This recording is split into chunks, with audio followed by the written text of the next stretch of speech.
प्रशासकीय सेवेतील एक कर्तबगार व्यक्तिमत्व म्हणजेच जीएसटी सह आयुक्त वैशाली काशीद। आपल्या सुयोग्य नियोजनातून राज्यात सर्वात जास्त कर वसुली करण्याची कामगिरी त्यांनी पार पाडली आहे। जीएसटी संदर्भातील एक उत्तम ट्रेनर म्हणून सौ वैशाली काशीद यांना ओळखलं जातं। केंद्रीय अबकारी कर आणि विक्री कर या संदर्भातील तब्बल 600 अधिकाऱ्यांना त्यांनी प्रशिक्षण दिलं आहे। संपूर्ण भारतात महाराष्ट्र कर खात्याला ISO मानांकन मिळालं आहे, तेही सौ वैशाली काशीद यांच्यामुळेच। शासकीय कार्यासोबत त्यांना समाजसेवेचीही प्रचंड आवड आहे। भटक्या विमुक्त समाजातील मुलांना मदत करण्यात त्या नेहमीच अग्रेसर राहिल्या आहेत। तसेच मतिमंद मुलांसाठीही त्या विविध उपक्रम राबवत असतात।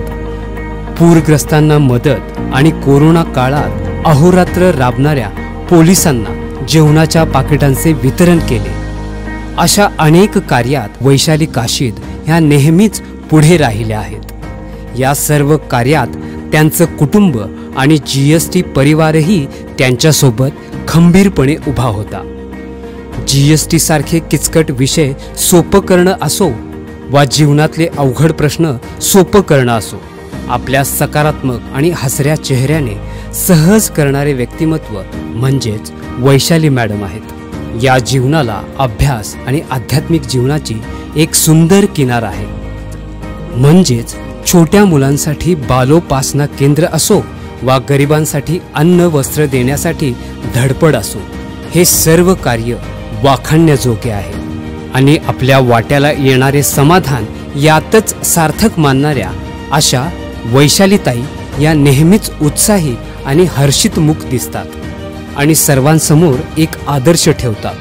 त्यांच्या या समर्पित कार्याची दखल घेऊन न्यूज 18 लोकमत यांच्यामार्फत मुक्ता सन्मान हा पुरस्कार देऊन त्यांना सन्मानित करण्यात आले आहे। आज या ठिकाणी त्यांचा विशेष सन्मान करणे ही आम्हा सर्वांसाठी अभिमानाची गोष्ट आहे।